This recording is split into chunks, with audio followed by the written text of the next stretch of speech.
A gente vê tanta gente criando os filhos de maneiras diferentes, né? É incrível como cada família tem seu jeitinho próprio. É verdade. Às vezes a gente fica até pensando qual é o melhor caminho. Mas, e aí? Olha. Bem-vindos de volta ao The Deep Dive. Hoje, no nosso 5º mergulho profundo, a gente vai se aventurar no mundo da criação dos filhos. Uma aventura e tanto. E, para nos guiar nessa jornada, a gente vai usar o Estudo 05 Sabedoria para Crianças de Filhos, do pastor Heber Ramos. Que legal. Um estudo que se baseia na sabedoria da Bíblia para dar uma luz para essa nova geração. É isso aí. Se você está acompanhando essa série de 12 mergulhos profundos, não esquece de se inscrever no canal e deixar seu comentário. A gente adora saber a sua opinião. E se você se interessa por esse tema, fica ligado. Isso aí. A gente vai desvendar os pontos principais desse estudo e trazer para a nossa conversa de um jeito que faça sentido para você. Bora lá. O pastor Heber Ramos começa destacando algo super importante. Como a gente ensina nossos filhos a trilhar o caminho. E ele usa um versículo de Provérbios 22.6. Assim, ensina a criança no caminho em que deve andar, e ainda quando for velho não se desviará dele. Exato. Essa frase é quase um mantra para muitos pais, né? Mas o estudo nos leva a uma interpretação mais profunda. Verdade. A gente geralmente pensa em direcionar a criança para uma profissão ou moldá-la do nosso jeito. Mas o estudo vai além. Ele fala sobre guiar a criança nos princípios éticos e morais. Interessante. E aí ele faz uma distinção bem legal entre ensinar o caminho, ensinar no caminho. É isso aí. Ensinar o caminho seria só apontar a direção. Tipo, segue por ali. Mas ensinar no caminho é bem diferente. É caminhar lado a lado com o filho. É como se a gente dissesse: filho, vem comigo. Esse é o caminho da honestidade, do respeito da fé. Aprenda comigo. Veja como eu lido com os desafios, como eu celebro as vitórias. A gente acompanha o filho nessa jornada. Fez todo sentido. E o estudo usa um exemplo lindo da vida de Jesus para ilustrar essa ideia. Assim. Em Marcos 10.13 e 16, as pessoas levavam crianças para Jesus tocar nelas, mas os discípulos tentavam impedir. É verdade. E sabe o que Jesus disse? Deixai vir a mim os pequeninos, não me embaraceis, porque dos tais é o reino de Deus. Oh, uau. E ele ainda abraçou as crianças. Um gesto de carinho e paciência, Que lindo. Isso nos mostra a importância de estarmos próximos dos nossos filhos. de criarmos laços de afeto e compreensão. Isso. O estudo também fala da importância de a gente se conectar com o mundo da criança. Escutar o que ela tem a dizer, dar atenção de verdade. Sem dúvida. Mas é importante lembrar que cada criança é única. Exatamente. Cada uma tem seus talentos e sua forma de ver o mundo. E o nosso papel como pais é ajudar a criança a descobrir e desenvolver esses talentos. É como diz o ditado, cada filho é um ser único, né? É isso aí. E claro, sempre com os princípios de Deus como guia. Claro! Mas o estudo também fala sobre a hora de deixar os filhos fazerem suas próprias escolhas. É verdade. A gente precisa preparar os filhos para essa autonomia, para que eles tomem decisões conscientes. E que essas decisões estejam alinhadas com os valores que a gente ensinou. Exatamente. Mas tem uma coisa que é fundamental e o estudo destaca isso. Qual? Exemplo. Com certeza. De nada adianta a gente falar uma coisa e fazer outra. As crianças aprendem muito mais pelo que a gente faz do que pelo que a gente fala. É verdade. E por falar em ensinar, o estudo também aborda a questão da disciplina. Sim, o pastor Heber Ramos lembra que disciplina é basicamente submissão às regras. E que ela é fundamental no processo de educação. É isso aí. A criança precisa entender que existem limites. Que existe uma estrutura familiar. E que ela precisa respeitar os pais, que são as figuras de autoridade. É verdade. Uma casa sem regras pode gerar muita insegurança. Pode até prejudicar a criança no futuro. Sem dúvida.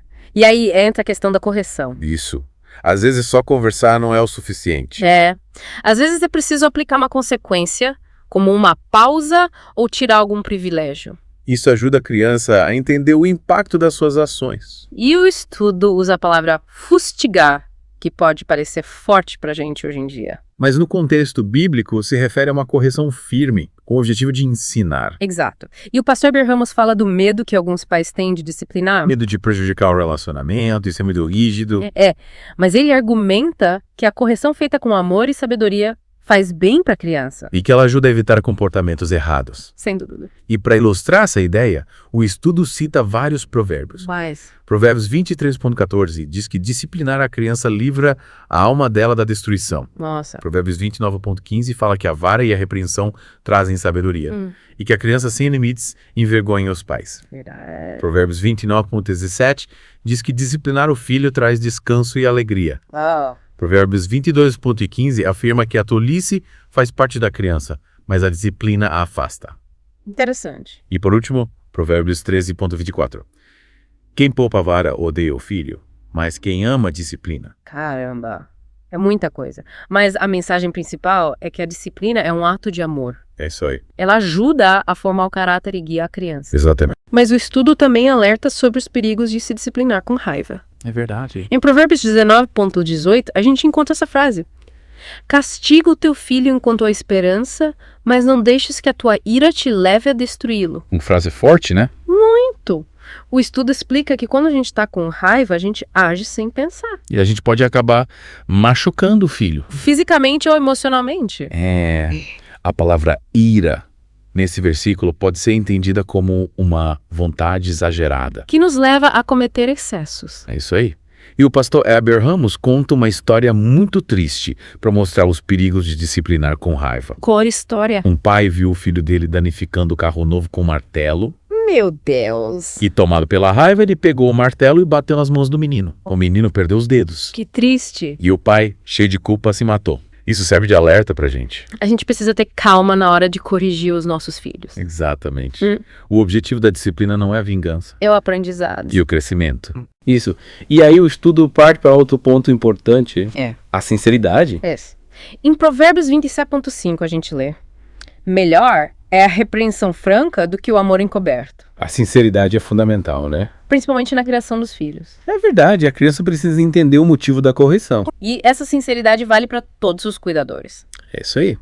O pastor Heber Ramos usa o exemplo da família de Davi para mostrar as consequências da falta de sinceridade. Ah, sim. Davi não corrigiu Amnon depois do que ele fez com Tamar. E também não conversou abertamente com Absalão sobre a raiva dele. Isso resultou em tragédia. Exatamente. A falta de diálogo sincero e de firmeza gerou conflitos ainda maiores. Que triste. A lição que tiramos disso é que a gente precisa falar a verdade para os nossos filhos, Olhando nos olhos. mesmo que seja difícil. É verdade. A gente não pode fingir que os erros deles não são importantes. A criança pode até chorar na hora da repreensão. Mas depois ela vai agradecer por termos sido sinceros. É isso aí. E essa sinceridade vale para tudo, né? Sim. Muitas vezes a gente quer evitar o conflito e acaba não sendo totalmente honesto. Mas a longo prazo a sinceridade é o melhor caminho. Com certeza.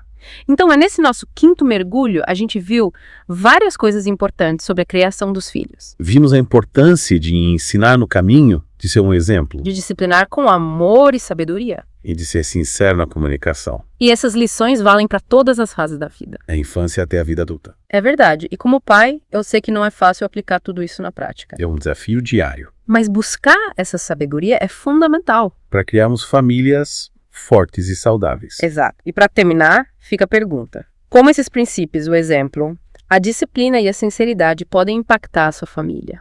Uma ótima pergunta para refletirmos, né? A gente agradece a sua companhia nesse mergulho profundo.